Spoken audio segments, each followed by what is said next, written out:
the sun is shining down on the valley. Hope to be a fly fish till the day that I die. Spring has thawed out the long bitter winter. The water is clear and the skies are blue. I'm standing in the middle of the Delaware River.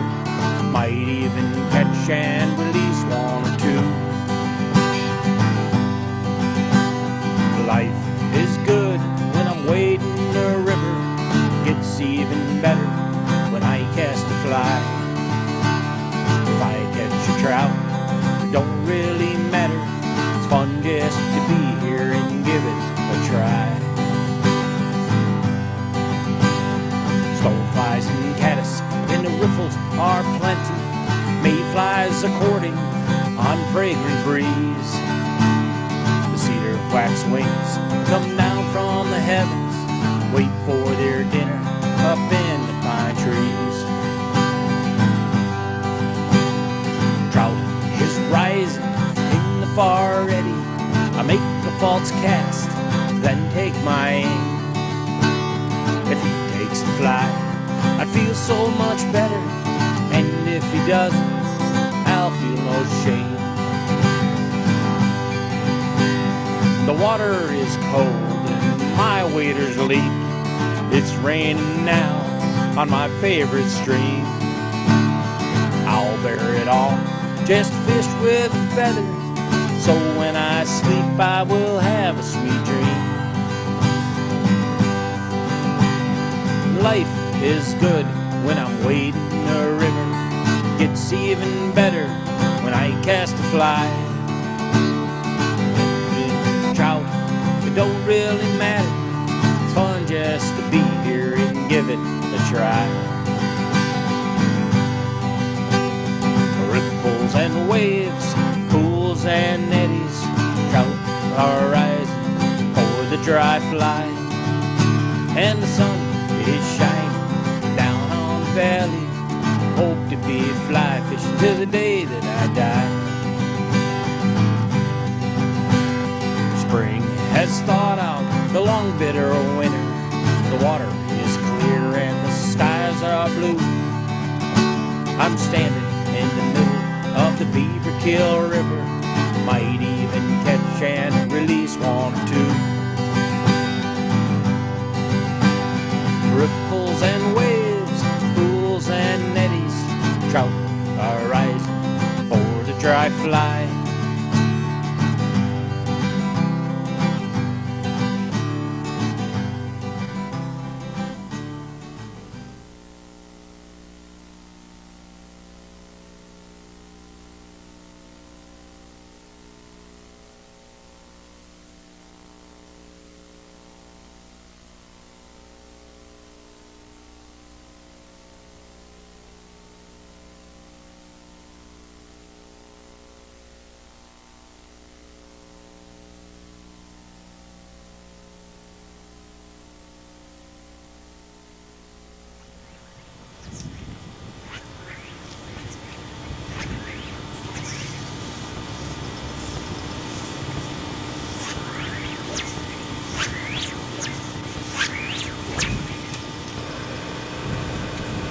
Hi folks, Kurt Nelson with Riffles and Waves.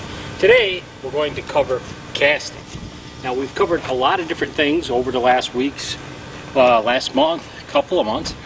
We did fly tying, we did some knots, we rigged up our fly rod, we talked about safety on the river, we've talked about some of the insects that trout eat and things like that. So we've covered a whole bunch of different topics. And the point here is that I'm trying to give you some tips so that when you go out fishing or fly fishing, or if you decide to pick up fly fishing, you'll be a little bit better prepared for what the tasks that are at hand. Now today we're going to cover the casting stroke and maybe talk a little bit about some other casts. But first you have to start with a fly rod. A fly rod has heavy, you want to match your rod. If this is an 8 foot 5/6 weight, so I'm going to use a 5/6 weight line. okay? And that's a very important part of a fly rod, is matching the weight of the line. So when you buy line, it comes in a package, and in this case it's a weight forward 6F. That means weight forward 6 floating, and this might actually be a 5 weight line. I'm not sure about this reel, but anyway, you have to match the weight of the line to the rod, okay? So that's your first step, and we talked about tying it with backing and everything else in a previous show.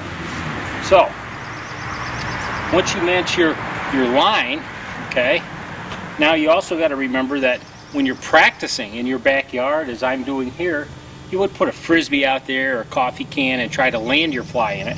I would suggest cutting the hook off of a fly if you're going to use a fly. What I use in the backyard is just a little cotton ball of red yarn, and it's just light enough. It's just light enough to imitate a fly. So if I'm casting, it's just like you have a fly. Now, if you're outside practicing and you don't put a leader on, your fly line is going to react entirely different. So it behooves you to have a leader and that little ball of yarn on the end of your tippet there to imitate the actual casting stroke, okay? Now, another thing you have to realize about what's the big deal about fly casting? Well, you know, and a lot of times I talk to people all over the place and they say, gee, that fly casting, I always want to do that, but that's just too hard to do. And it's really not that hard. It's really not that difficult. Can you tell time? Okay, that's all you need to know, okay? And we'll talk more about the time and the 12 o'clock position, the 1 o'clock position, the 10 o'clock position, and the 9 o'clock position in a moment. So all you need to know is that you have a balanced rod, you have your fly line and your leader on there, and you can practice in your backyard doing everything that I show you here today, okay? So, now the other thing you need to remember is what is the difference between this and a spinning rod. And basically with fly fishing, you're using a heavy line to throw a lightweight lure, okay? And we have our little ball of yarn on here. This is lightweight, that blows in the wind, and basically you're using the weight of the line to throw the fly to the target, okay? Now, I have my little Ron Popeil pocket fisherman here, and we're going to use this guy to, well, we got to get the lure out. There's our little lure. We click that up there, close that, okay? Got a little jig head on here. Now, the important thing to remember is that with this gizmo here, oops, got to get the,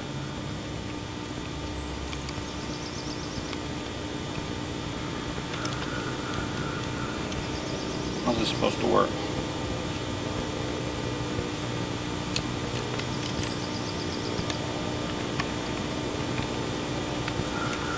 Hey, Ron Popeil, what are you doing to me? There we go. Oh, almost lost a fish.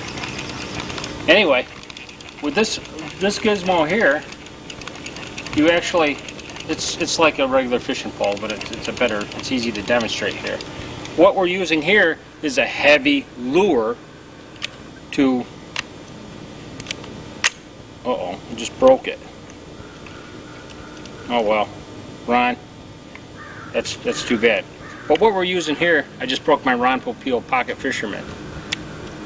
Anyway, what we have here is a heavy lure, okay? We have a heavy lure and a lightweight line, okay? That's your monofilament. And that's what throws the fly, that's what throws the lure out there, is that heavy weight of the jig pulling on the line, and it sends it out. So we'll wrap this up. And with fly fishing, you're using heavy line to throw a lightweight lure. So there's two totally different things going on there.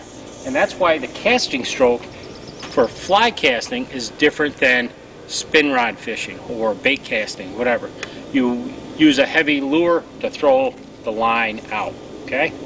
So what I'm going to talk about now is the easiest way I found to learn is to think of a clock. Okay. If I'm looking this way, this is the way I'm going to cast. If I'm looking this way, this is 12 o'clock. And I also like people to pick the fly rod up with their thumb right on top, because what that does is it gives you control over how far back that rod is going to go. You really don't want the fly rod to go back any farther than 1 o'clock and 1 o'clock to 2 o'clock. And it depends on the quality of the rod. The better the rod, the less you have to go. In fact, you can probably get away with just going from 1 o'clock to 11 o'clock with a really good Orvis rod like the ones over at Timber Creek. So keep that in mind too, that whatever I tell you today, you're going to have to adjust a little bit to get a good tight loop and cast perfectly, okay? So you're going to have to practice in your backyard. And what I'm talking about is 12 o'clock is here, okay? So find, if I'm looking at a clock face facing the camera, this is 12 o'clock, this is 1 o'clock, okay? Here, I'll do it this way. This is 12 o'clock, this is 1 o'clock. This is 12 o'clock, this is 1 o'clock. Now, the forward, that's the back cast, is to 1 o'clock. And the forward cast is about 11 o'clock, okay? It's easier to say 10 o'clock, so if I say 10 o'clock, that's a mistake. But it's 1 o'clock, 10 o'clock, 1 o'clock, 10 o'clock. Then your presentation cast is where you cast to your fish. You go 1 o'clock, 10 o'clock, 1 o'clock, 9 o'clock. Now that portion between 1 o'clock and 10 o'clock, okay, 1 o'clock, that is called a false cast. Okay, so you have two parts here. You have a false cast, whereas that means you keep the line in the air. And sometimes I use that to dry a fly. If a fly starts sinking, I'll just give a couple of quick things like a couple of quick false casts, dry the fly out, and make a presentation cast back to where the trout are rising. Okay, so that's one of the things you want to remember. That's a false cast. That's a presentation cast. Presentation cast is where you bring the rod down to 9 o'clock, and that lets the line go out. Okay, so I'm not really throwing the line. I'm just casting normally 1 o'clock to 10 o'clock, but I drop the rod down and the line goes out. So it's not that you go 1 o'clock, 10 o'clock, 1 o'clock, and then throw it down to 9 o'clock. No, that's wrong. Okay, what you want to do is 1 o'clock, 10 o'clock, 1 o'clock, and you go to 10 o'clock, but you drop the rod with the line and let line go out. Here, I'll show you how much line you can easily pop out. See, I have all this line loose, and it all went out. That's how you cast, and that's how you get more line out. Now, one of the things you may be wondering is do I just use my wrist, or do I use my whole arm? Okay, and to me, that's one of those things you have to learn as to what makes you more comfortable. Okay, I use my whole arm, but the concept here is the same. No matter how much of my arm I use, that rod never goes past 1 o'clock. I just caught a tree. Hey.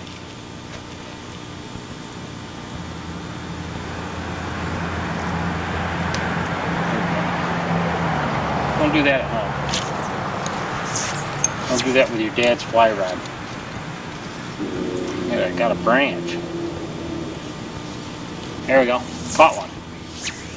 Anyway, what I want you to do is get out in your backyard and do 1 o'clock, 10 o'clock, 1 o'clock, 9 o'clock. And practice casting to targets, okay? So get your fly rod out, get it all geared up, and head on outside.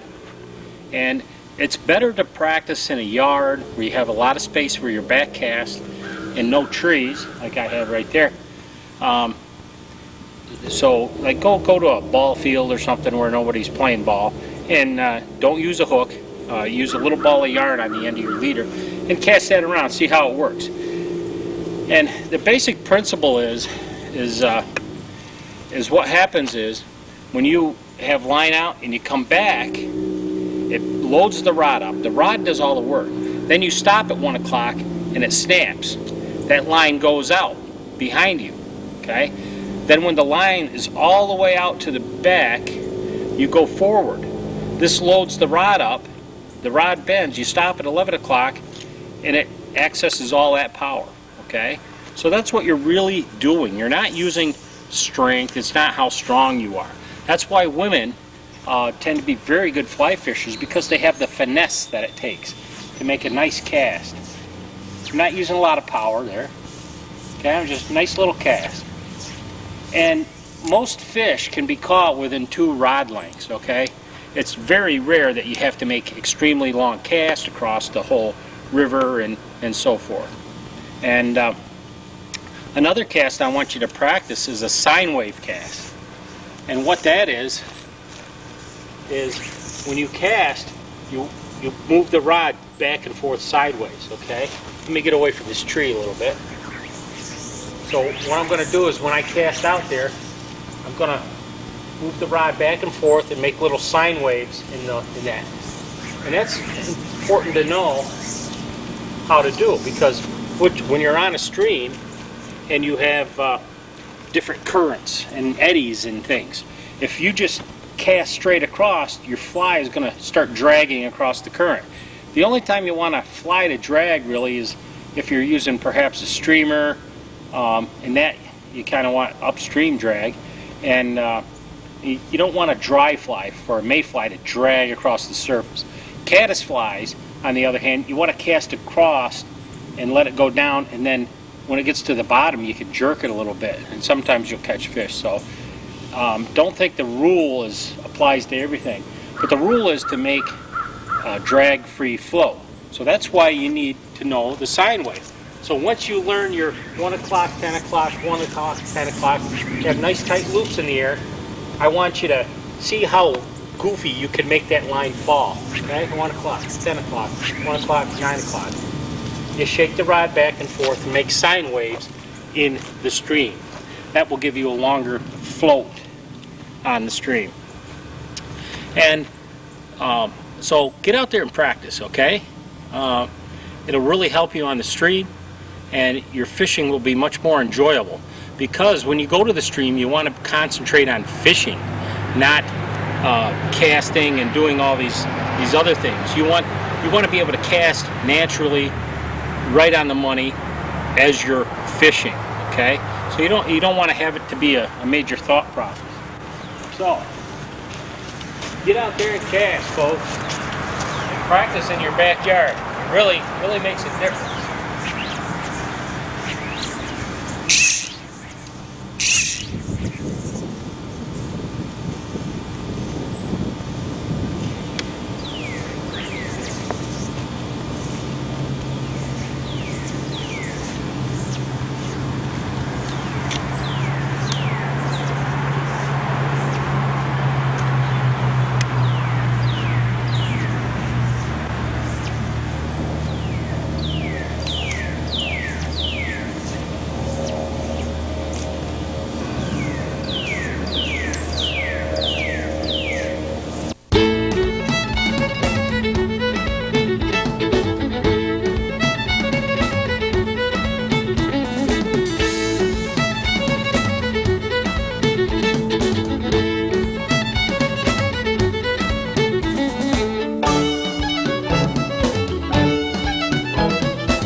These are brown drake spinners flying about.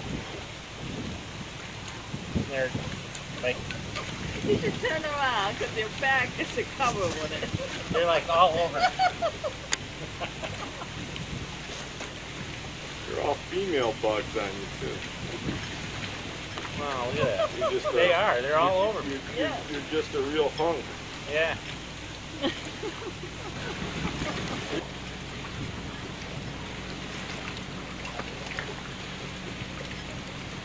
Walking from the camera.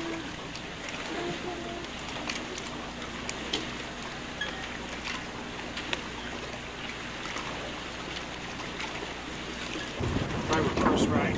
Okay, all right. How you doing? How you doing? Good. A couple of fish came right out of the water on the way down, but not too much wind. Yeah, it'll be, There's more bugs on the water here though on this side than there was on the other side. spinners now. Oh, okay. Right, look, no, right to your 10 o'clock. There's fish rising, okay, buddy? About Where? 10 feet from the boat. 10 o'clock. Yeah, right there.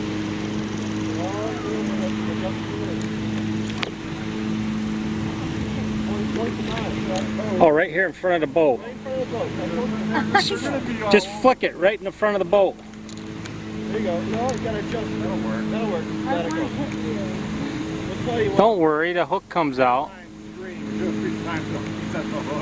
I don't want to hit him. We're catching perch on the fly here on Skinny Atlas Lake.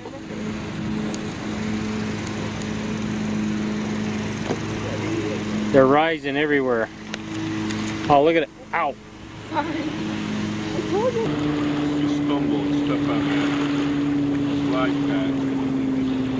Why don't you move it out of your way? Move it off to the side, right by your right leg.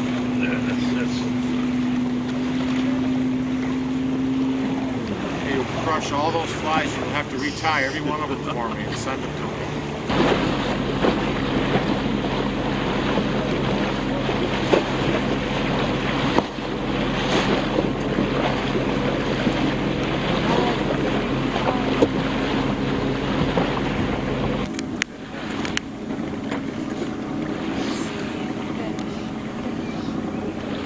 I'm just amazed, Rick, that there aren't more prizes.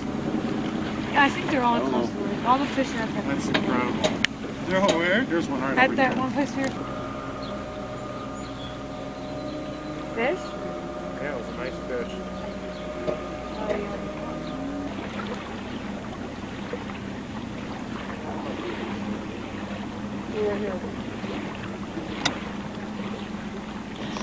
There, perch on the fly. This week on Babe Winkerdinks in Fishing.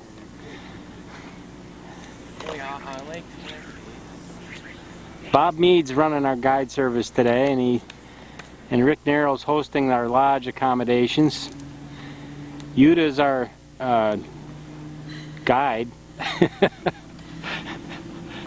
Gilly.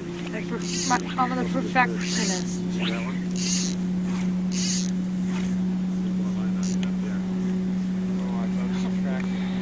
And we're going after perch on the fly today.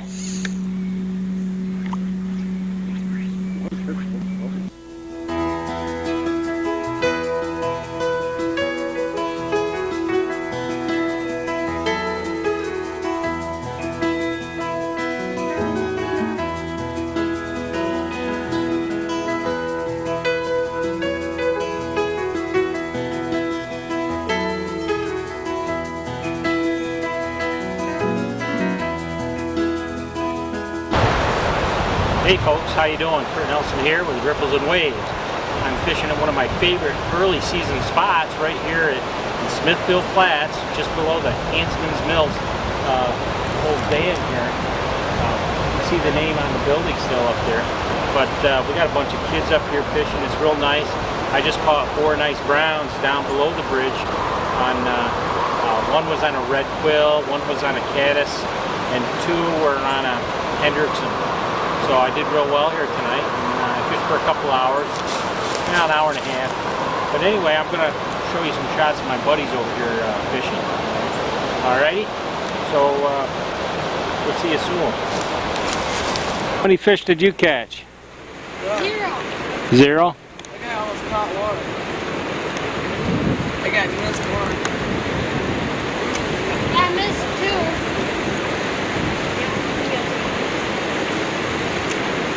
Can't get the line off. So wind's blowing this way. Yeah.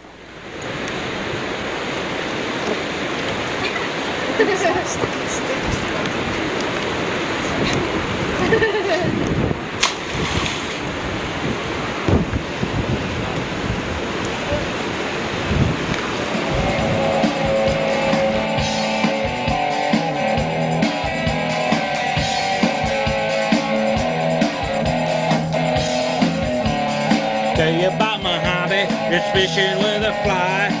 I hope I do it till the day that I die. You know I like to go fishing. Like to go fishing. I like to go fishing, fishing with a fly.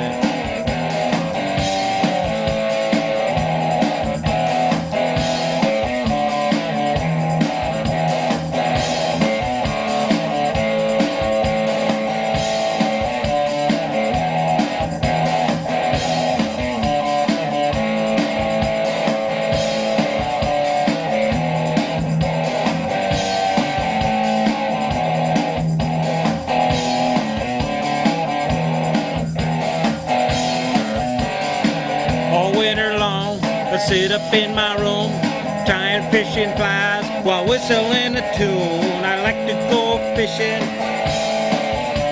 I like to go fishing. I like to go fishing.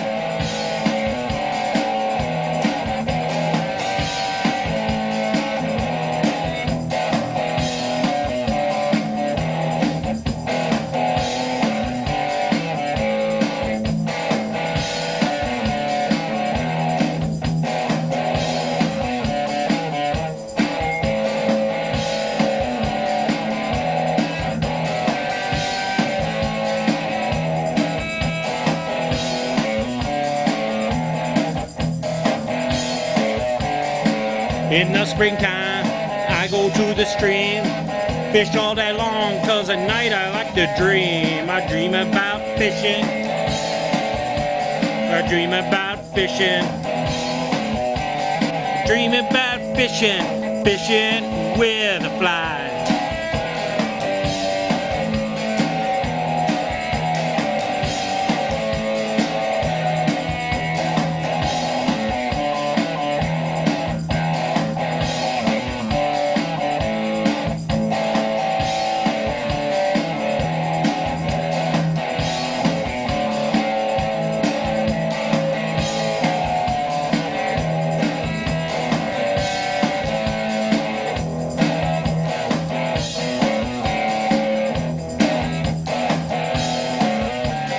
Ask me if I'm happy, do I look satisfied? Fishing's got the way to keep the sparkle in my eye. I like to go fishing. I like to go fishing. I like to go fishing, fishing with a fly.